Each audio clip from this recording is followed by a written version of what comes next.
Olá, meus queridos irmãos e minhas queridas irmãs, bom dia! Hoje é domingo, dia 7 de agosto, e nós vamos continuar aqui estudando essa lição que nós começamos ontem. A lição que tem como título Esperança Indestrutível. E o título da lição de hoje, dentro desse contexto, é O Quadro Mais Amplo. Mas antes de começarmos a enxergar esse quadro mais amplo, vamos orar a Deus e pedir que Ele se faça presente aqui conosco? Oremos. Senhor Deus, muito obrigado, Pai, pela tua bondade, pelo teu cuidado com cada um de nós.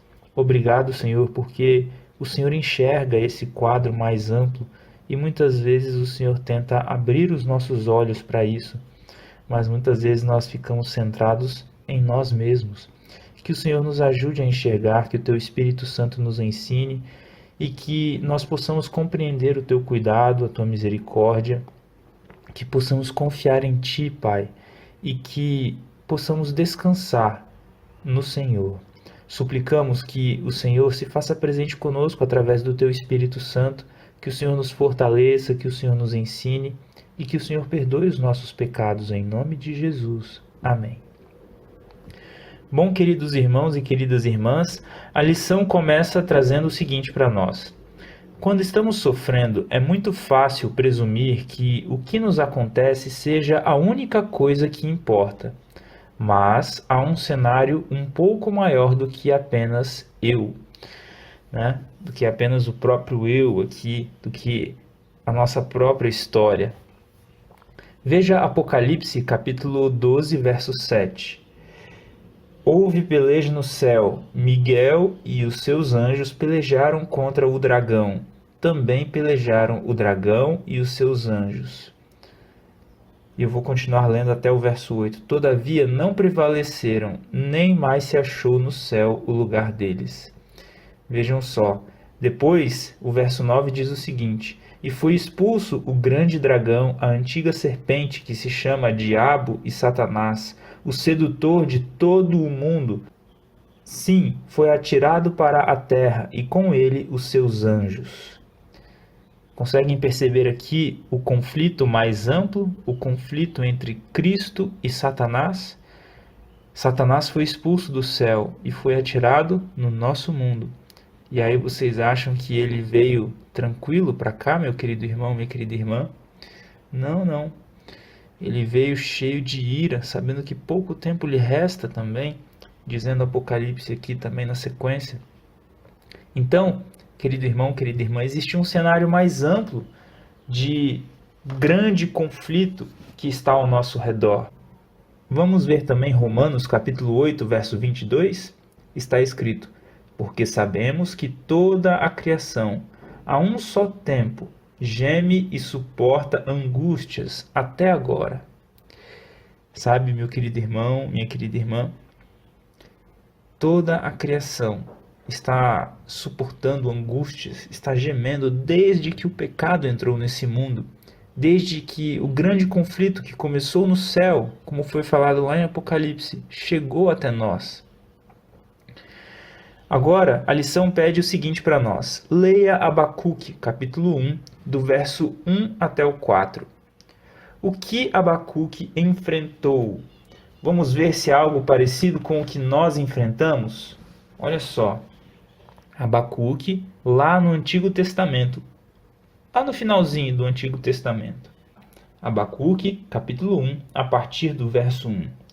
Sentença revelada ao profeta Abacuque. Até quando, Senhor, clamarei eu, e tu não me escutarás? Gritar-te-ei, violência, e não salvarás? Por que me mostras a iniquidade e me fazes ver a opressão? Pois a destruição e a violência estão diante de mim, há contendas, e o litígio se suscita. Por esta causa a lei se afrouxa, e a justiça nunca se manifesta. Porque o perverso cerca o justo, a justiça é torcida.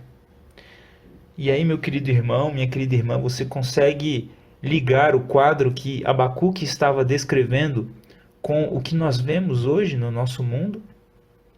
Eu acredito que sim. E a lição diz o seguinte para nós: Talvez você esperava que Deus dissesse algo como: "Isso é mesmo terrível, Abacuque. Vou ajudá-lo agora mesmo." Mas a resposta de Deus foi o oposto. Ele disse a Abacuque que a situação iria piorar. Leia Abacuque capítulo 1, do verso 5 até o 11. Eu não vou ler com vocês, queridos irmãos e queridas irmãs, mas incentivo que vocês leiam para vocês verem como Deus explica para Abacuque que a situação iria piorar. E a lição continua aqui. Israel havia sido levado ao cativeiro pelos assírios, mas Deus prometeu que o pior ainda estava por vir. Os babilônios levariam o povo de Judá. Abacuque clamou novamente nos versos 12 até o 17, e então esperou para ver o que Deus diria. E aí, agora a lição nos leva ao capítulo 2 de Abacuque, e faz a seguinte pergunta: como a introdução à promessa de destruição de Babilônia em Abacuque 2, do verso 2 até o 3, traz esperança. Vamos ler aqui, eu gostaria de ler com vocês desde o verso 1 do capítulo 2. Por-me-ei na minha torre de vigia, colocar-me-ei sobre a fortaleza e vigiarei para ver o que Deus me dirá e que resposta eu terei à minha queixa. Então aqui a declaração de Abacuque. Agora a resposta de Deus nos versos 2 e 3. O Senhor me respondeu e disse: escreve a visão, grava-a sobre tábuas, para que a possa ler até quem passa correndo, porque a visão ainda está para cumprir-se no tempo determinado. Mas se apressa para o fim e não falhará. Se tardar, espera-o, porque certamente virá, não tardará. Eis o soberbo, a sua alma não é reta nele, mas o justo viverá pela sua fé. Eu li aqui até o verso 4, tá bom? Vejam só a resposta de Deus, o início dessa resposta, não é? Porque depois Deus continua falando. E a lição traz o seguinte: Abacuque 2 relata a promessa de Deus de destruir os babilônios. Hebreus capítulo 10, verso 37, cita Abacuque 2, verso 3, sugerindo uma aplicação messiânica a essa passagem. Vamos ler aqui Hebreus capítulo 10, verso 37, e eu vou ler também o 38, tá bom? Porque ainda dentro de pouco tempo aquele que vem virá e não tardará. Todavia o meu justo viverá pela fé, e, se retroceder, nele não se compraz a minha alma. Vejam só o que o autor de Hebreus escreveu aqui, não é? Vocês conseguem imaginar um contexto messiânico nessa passagem? Vejam só o que a lição vai trazer para nós agora. Assim como aconteceu com a antiga Babilônia, podemos estar certos também da destruição da grande Babilônia, mencionada ali em Apocalipse capítulo 18, verso 2, um poder que se levanta contra Deus. Não é mais um reino no país onde existia a Babilônia, não é?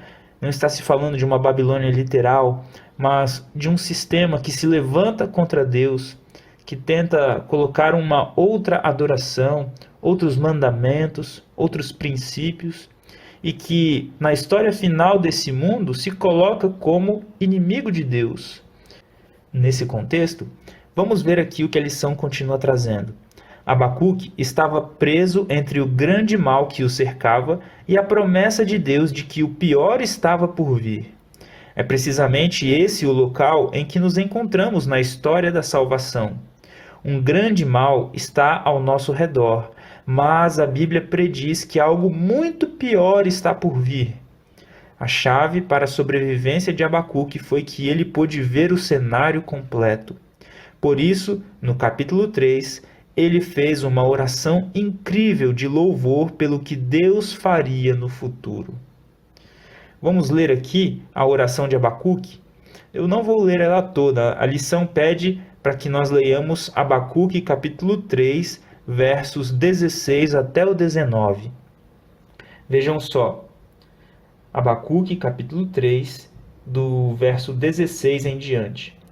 Ouvi-o e o meu íntimo se comoveu. À sua voz tremeram os meus lábios. Entrou a podridão nos meus ossos e os joelhos me vacilaram. Pois, em silêncio, devo esperar o dia da angústia, que virá contra o povo que nos acomete.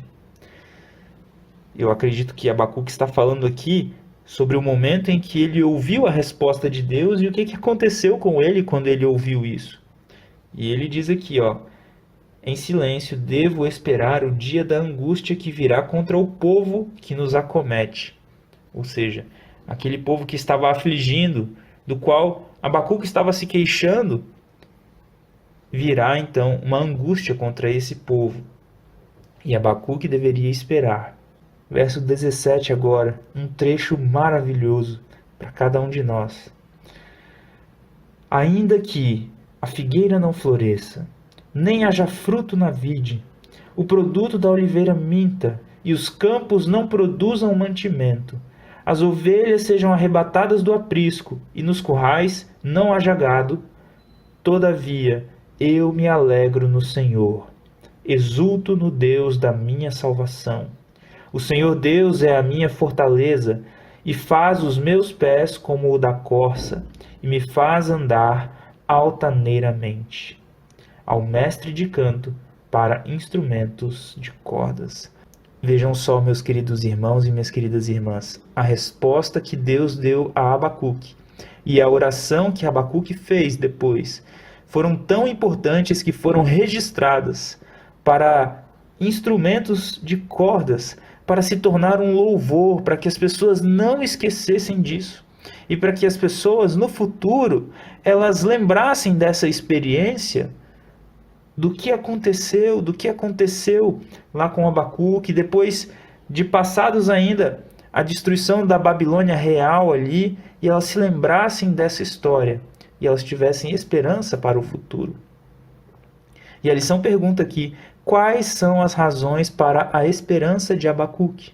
Qual é a esperança do povo de Deus à medida que aguardamos o desenrolar das últimas cenas proféticas? Como você pode fazer dessa esperança a sua própria? Queridos irmãos e queridas irmãs, eu acho que a resposta para essa última pergunta é olharmos para a história de Abacuque, vermos o que aconteceu depois, aquilo que aconteceu na sequência da história, e aí então confiarmos em Deus de que Ele cumpre as suas promessas e de que, por mais que a situação piore, Deus, Ele cuidará.